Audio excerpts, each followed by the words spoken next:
जय राधे।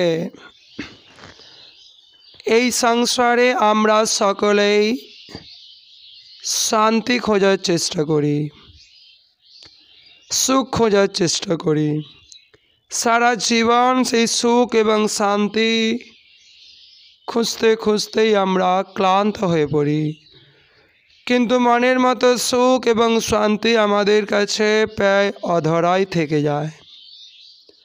কারণ নদী পার হতে গেলে বা সমুদ্র পার হতে গেলে আমাদের জাহাজ লাগে, এবং সেই জাহাজে বা সেই নৌকায় একটা মাঝি লাগে। আমাদের এই সংসার সমুদ্রের মধ্যে যেমন অসংখ্য ঢেউ উত্থিত হয়, তেমন আমাদের এই সংসার সমুদ্রে অসংখ্য দুঃখ, শোক, রোগের ঢেউ উত্থিত হচ্ছে। এই সংসার হচ্ছে দুঃখের স্থল, কষ্টের স্থল। এই সংসার অতিক্রম, এই ভবসাগর অতিক্রম করার জন্য, পার হওয়ার জন্য মনুষ্য দেহ হচ্ছে সেই নৌকা। মনুষ্য দেহ তো পেয়েছে এই ভবসাগরের পারে পৌঁছানোর জন্য, কিন্তু আমরা আজও পর্যন্ত এই মনুষ্য দেহরূপী নৌকার নাবিকরূপী গুরুকে আমরা আজও পর্যন্ত বরণ করছি না। সংসারে বহু মানুষ আছে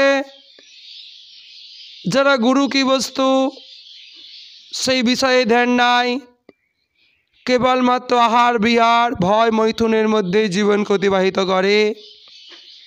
মনুষ্য জীবনের উদ্দেশ্য যে ভবসাগরের পাড়ে পৌঁছানো জন্য ভগবান আমাকে কৃপা করে এই মনুষ্য দেহ রূপ নৌকাটি দিয়েছে, এবং গুরুরূপী নাবিক আমাকে খুঁজতে হবে।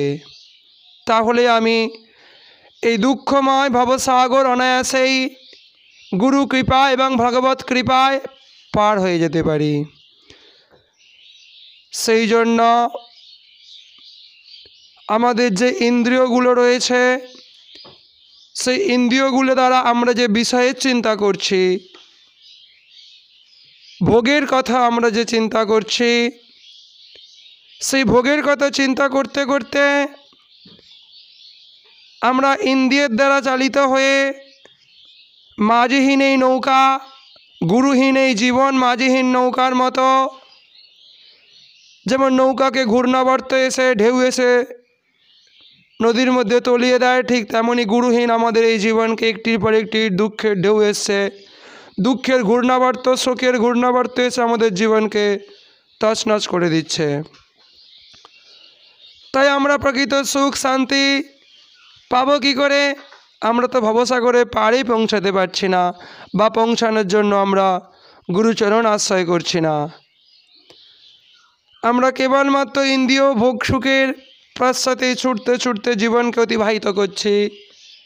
কিছু মানুষ বলে এই মনুষ্য জীবন পেয়েছ, ধর্ম সাধনা করো। ধর্ম সাধনা কিসের জন্য? না অর্থ লাভের জন্য। সংসারের স্ত্রী পুত্রকে দিয়ে, সেই অর্থ দিয়ে সংসারের স্ত্রী পুত্র অন্যান্য প্রিয়জনে পালন পোষণ হবে, এতেই জীবনের শ্রেষ্ঠ কর্তব্য। অর্থ উপার্জন করো, ধর্ম দ্বারা অর্থ উপার্জন করো, অর্থ দ্বারা ইন্দ্রিয় ভোগ করো,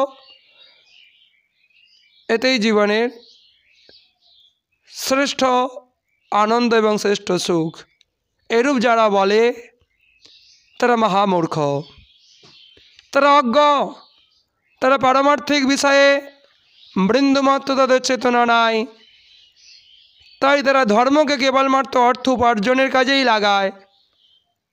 আজ একটা ডাক্তারখানায় ভগবানের সেই মূর্তি রেখে সেখানে ধূপ দিচ্ছে, সে বলছে কি আমার কাছে একটা রুগী আসুক, আমার হসপিটালে রুগীদের ভিড় হোক।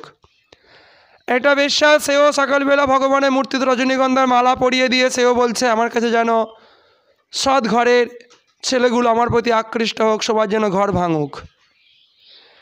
একটা ব্যবসায়ী, সেও দোকানে ধূপ দিয়ে সেও মনে করছে আমার কাছে যেন বহু খরিদ্দার আসুক, আমি ন্যায্য মূল্য অপেক্ষা অধিক মূল্যে আমি জিনিস বিক্রয় করব। একটা ঔষধ দোকানি, সেও ভগবানের সেই মূর্তিতে ধূপ দিয়ে বলছে সমাজে সবাই যেন রুগী হোক, আমার ঔষধ দিলে সেল হবে। এইভাবে সমাজের প্রতিটা পদক্ষেপে আমরা কেবলমাত্র ইন্দ্রিয় ভোগ সুখের জন্য নিজেদের বিবেককে জলাঞ্জলি দিয়ে মনুষ্য জীবনের পরমায়ুকে ব্যর্থ করছি। আমাদের পাপ পুণ্যের দিকে ধ্যান নাই, অজ্ঞানবশত আমরা বিবেকহীন হয়ে আমরা মুগ্ধ হয়ে গিয়ে দেহ সুখময় কাজগুলোকেই আমাদের কর্তব্য বলে মনে করছি। প্রকৃত কর্তব্য আমরা যে কৃষ্ণের নিজের জন, কৃষ্ণের প্রিয়জন, কৃষ্ণ যে আমাদের প্রকৃত আপনজন, সংসারের প্রতিটা জীবী যে তারই অংশ, সনাতন অংশ থেকে জাত, আমাদের সেই বিচারবোধ নাই। আমরা একে অপরজনকে ঠকানোর জন্য সর্বদাই চিন্তান্বিত, অপরের অর্থ সম্পদ কীভাবে শোষণ করব সেই বিষয়ে সদাই আমরা ভাবিত হয়ে থাকি। পরস্পরের মধ্যে সৌভ্রাতৃত্বের বোধ নাই, পরস্পর সম্পর্কের মধ্যে পবিত্রতা নাই, মধুরতা নাই। কেবলমাত্র কাম সুখ এবং ভোগ সুখকে চরিতার্থ করার জন্য আমরা আমাদের কৃতকর্ম, জঘন্য কৃতকর্মগুলোকে আমরা বিচার করি না। তাই আমরা এই মনুষ্য জীবনকে বারংবার আমরা এই ভবসাগরের মধ্যে তলিয়ে কষ্টই দিচ্ছি, আমাদের কল্যাণ কিছু হচ্ছে না। মিথ্যাই অহংকার বশত আমরা নিজেদেরকে 2-4টে ডিগ্রি অর্জন করে পণ্ডিত মনে করি এবং সেই পাণ্ডিত্যের অহংকারে গিয়ে আমরা কি করছি? রমণের চরণ সেবা করছি, আমরা বিষয়ী মানুষের পদসেবা করছি পয়সা পাওয়ার জন্য, কিছু পয়সার বিনিময়ে। অথচ যিনি আমাদের প্রকৃত প্রভু, সেই ভগবানের সেবন আমরা করছি না, তার নাম ভজন সাধন করছি না। পরমার্থ বিষয়ে আমরা অজ্ঞান অন্ধ হয়ে বসে আছে।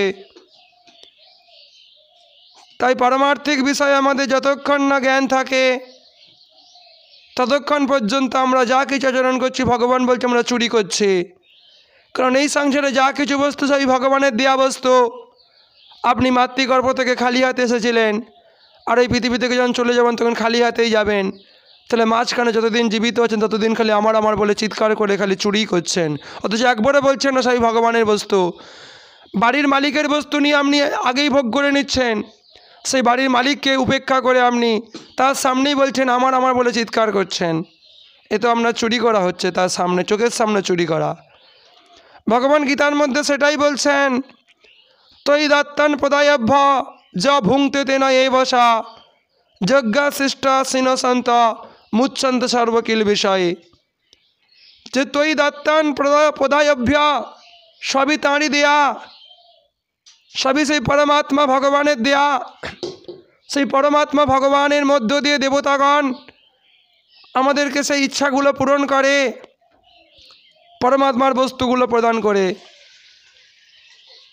তাই যে সেই ভগবানকে সমর্পণ না করে, যে ভগবানের বস্তু, যে তোমারই বস্তু, তোমারই সেবার জন্য আমাকে নিয়োজিত করেছে তোমার এই গৃহ মন্দিরের দাসী রূপে, এই ভাবনাই চেতনা নাই বলে আমরা কোনো কিছু রন্ধন করছি, আগে আমরা ভগবানকে নিবেদন না করে খেয়ে নিচ্ছি। আর ভগবানকে কি নিবেদন করতে হয় সেই বিষয়ে আমাদের ধ্যান নাই। আমরা মালিকের গিয়ে থাকে, আমরা মালিকের নিয়ম নীতিকে লঙ্ঘন করছি, গীতা ভাগবতকে নিয়মকে লঙ্ঘন করছি। আমরা অশুদ্ধ আহার, আমরা ওই ভগবানের মন্দিরে, গৃহ মন্দিরে বসে আমরা পরচর্চা, পরনিন্দা, ভগবানের কথা না শুনে, ভগবানের নাম কীর্তন না করে আমরা ঘন্টার পর ঘন্টা টিভির সামনে বসে আছি। এইসবের দ্বারা আমরা মালিকের নিয়ম নীতিকে বুড়ো আঙুল দেখি, আমরা দিনের পর দিন পাপের বোঝা কেবল বাড়িয়েই চলেছি। অথচ মিথ্যা অহংকার বশত 2-4টে পাণ্ডিত্যের অহংকার নিয়ে আমরা মিথায় নিজেদেরকে পণ্ডিত মনে করি। বাস্তবিক আমরা মূর্খ। মানুষ পড়ে কেন? কৃষ্ণ ভজন করিবার জন্য। পড়ে যদি আমাকে রমণী চরণ সেবাই করতে হয়, কোনো বিষয় মানুষের চরণ সেবা করতে হয়, তাহলে সেই বিদ্যা প্রকৃত বিদ্যা নয়, সে প্রকৃত অবিদ্যা, সে বাস্তবিক পণ্ডিত নয়, সে বাস্তবিক মূর্খ। কারণ যেখানে আমরা দিনের পর দিন চুরি করছি ভগবানের বস্তুকে, ভগবানে বলতে শিখিনি, আমার বলে সারাদিন রাত চিন্তা করছি, সারাদিন রাত চিৎকার করছি, এর থেকে বড় পাপ আর কী হতে পারে। তাই যতক্ষণ না আমাদের সেই অজ্ঞান দূরীভূত হয়, যতক্ষণ না আমরা হরিগুরু বৈষ্ণবের চরণাশ্রয় করি, ততক্ষণ আমাদের মধ্যে শুদ্ধ বিবেকগুলোর পরিস্ফুট হবে না। দিনের পর দিন আমরা কেবল পাপের বোঝাই বাড়তে থাকবে এবং তার পরিণামস্বরূপ আমাদেরকে বারংবার সংসার চক্রের মধ্যে, জন্ম মৃত্যুর চক্রের মধ্যে ঘুরতে হবে। যদি আমরা সত্যিকারে বিবেকী বিদ্বান হই, তাহলে আমরা কৃষ্ণ ভজনে এই মনুষ্য জীবনকে উৎসর্গ করে এই জীবনে পরমায়ুকে সার্থক করার জন্য হরিগুরু বৈষ্ণবের চরণাশ্রয় করে হরিভজন করতে চাই। সেটাই আমাদের বাস্তবিক কল্যাণের একমাত্র মার্গ। বলো না গো রাধে রাধে।